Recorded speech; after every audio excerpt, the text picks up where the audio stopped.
Ladies and gentlemen, welcome back to the channel. Welcome into some Shattered Vale. Today we're going to be talking about my top 5 training spots here on Shattered Vale, and we're going to just kick it straight off here with number 5, and that is the Shem AI room. Now this room's got a lot going good for it as far as training zombies. It's got a crafting table that you're going to have access to. It's got an ammo cache that you're going to have access to, and whenever you beat the main quest, Sam isn't here to talk to you and annoy the ever-living daylights out of you.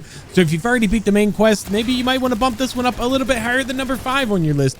But it's got a nice good circular area. It's got some places where you can funnel zombies in between these kind of 2 platforms down here, get them down into nice tight little lines. And as you know, that is something that really does make for a very good training spot whenever you can just funnel them through tight areas like this. Now this one does start to get pretty difficult to use beyond, say, round 40, round 45, upwards into round 50. This room is going to get very tight, and mainly because the zombies are going to be spawning from every single direction. They're going to be spawning there, they're going to be spawning there, they're going to be spawning right over here. I mean, they are going to be completely encircling and encapsulating you in this room. So while this is a good room for some of the earlier rounds, it's not going to be the greatest for some of the later rounds, which is why I am only putting this at number 5 on my list. So before we get to number 4 on the list, let me know, how have you been feeling about Shattered Vale? Where would you rank this among some of the other Black Ops 6 Zombies maps?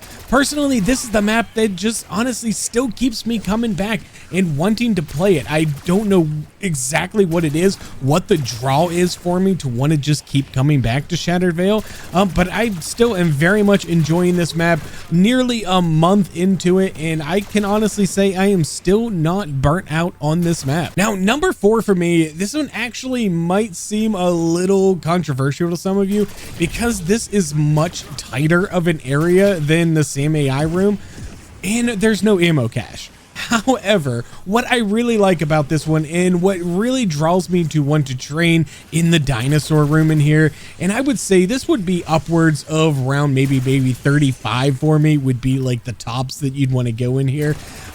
Just because it is tight, you can get the zombie spawns a lot faster. You can get tighter zombie groups, like you can see right here. Like, I'm able to keep my zombies nice, tight, and snug. And it can get a little hectic at times if you're not being careful, but especially once the dinosaur's out of here, you got a little bit of extra room here. But again, some really major cons is the fact that you just don't have an ammo cache. But what I do like about it is, so we have all these. Let's say I needed some ammo and I would have just zip out this door with my PhD, come grab some ammo, and look at this. Most all of these guys have despawned. So you almost get a little bit of a get out of jail free card when you're training in this room. Now, I have noticed it doesn't work so well during the creeper rounds when you kind of want to do that and get your little get out of jail free, but I'll go ahead and I'll demonstrate this again for you just here real quickly. Once these zombies all start getting spawned back in here and we do this, and then let's just say I got to go out, get some ammo, and just kind of turn off to the side here. And then I come back and most of them have despawned. There are still a few of them, and there always will still be a few, but most of the zombies will despawn. So to me, it's a kind of like an extra get out of jail free card and lets you get a lot more rounds when you're training here in the Dinosaur room. Number 3 on my list is going to be the Courtyard. Now, I know this is a lot of people's go-to training spot here on Shattered Vale, and honestly, I can see why. It is a nice, big, wide open space.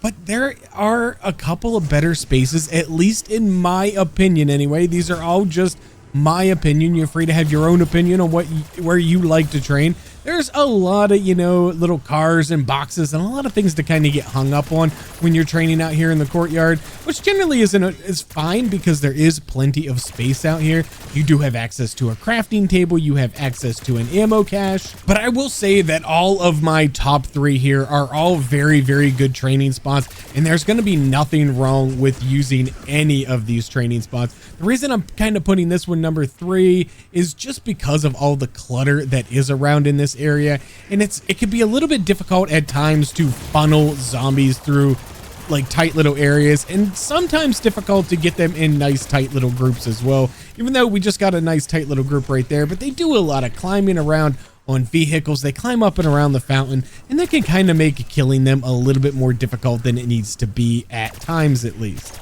And that brings me to number 2 on my list, and that is the spawn room. So just right down in the spawn area, zombies cannot spawn from behind you. They're not coming up from Liberty Falls on up the hill here. So that kind of gives you this option of being able to keep a lot of it in front of you. And I like to just kind of use it and move down along the sides of the zombies a lot. And this can be very good, very viable up to round 40, round 45 through this area. Don't you think it'd be kind of cool if we could shoot that insta-kill on top of the church down there? I think that would have been a really cool addition. But anyway, back to number 2 here. So yeah, you can kind of use this entire area here to just kind of train around, and usually you can keep them kind of off to one side of it, which is very convenient. But being able to just kind of put yourself back in this little bit of a corner, which yes, can be very dangerous, but you can kind of see how I tend to run this particular area. But you get the peace of mind of knowing that no zombies will be spawning behind you. Not right there in that particular area anyway. So you can just kind of keep using everything that you have here to your advantage.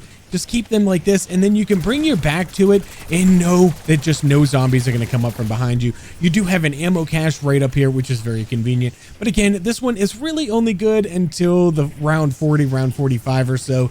And then it does get to be a bit snug back here, and you might end up getting yourself caught back there more often than you'd like to admit. And before we get to number 1 on the list, make sure that you are smashing that like button. It really does help a small channel like me to grow, and I very do appreciate the love and support. And finally, number 1 on my list is, well, right here. I don't know exactly what this area is called. I tend to forget. Let's call it the abomination area, the abomination step here. But more specifically, this particular area only when you have this door closed. So if you were to leave this door closed from the spawn, you're going to kind of get that same kind of deal that we got back in the spawn area, where you're going to have an area to go where nobody's really going to spawn behind you. There is a spawn area right there that you would have to be a little bit aware of, but this area can be very, very good. You're able, it's a circle. It's a circle. There's very little in the way here. You can safely run around this entire pathway right here and not have to worry about running into any rocks or cars or anything like you kind of would have to do when you were up in the courtyard. So you kind of get that, and then if you just need a little bit of space, you're able to just come back into here real quick, and then usually you can just dart right off here to the sides, and it's generally not a problem. This is pretty much my go-to spot upwards of, you know, I really haven't gone beyond like round 55. I don't really play high rounds very often, so when I'm kind of doing that, it's really maybe only going to health cap, and that's really about it. But of course, you do got the ammo cache here, and then just this extra area. It really does change, and I would not put this as number 1 on my list if this door were open. So if you opened this door here, then I would probably stick to the courtyard if you're going really high rounds, or if you're only going into the late 30s or 40s, then I would definitely either use the spawn or even the Z-Rex room if you want to do it quickly, because the Z-Rex room is definitely the faster of the rooms in order to get the spawns and get the kills and churn the rounds. But let me know down below, what are your favorite training areas here on Shattered Vale? Do you agree, disagree with any of mine? Just keep it respectful. If you disagree, that is absolutely fine. Just know that these are just my opinions. But give some of these a shot. Let me know how you like them. Thank you all so much for watching. My name is Cool Whip, and I'm out.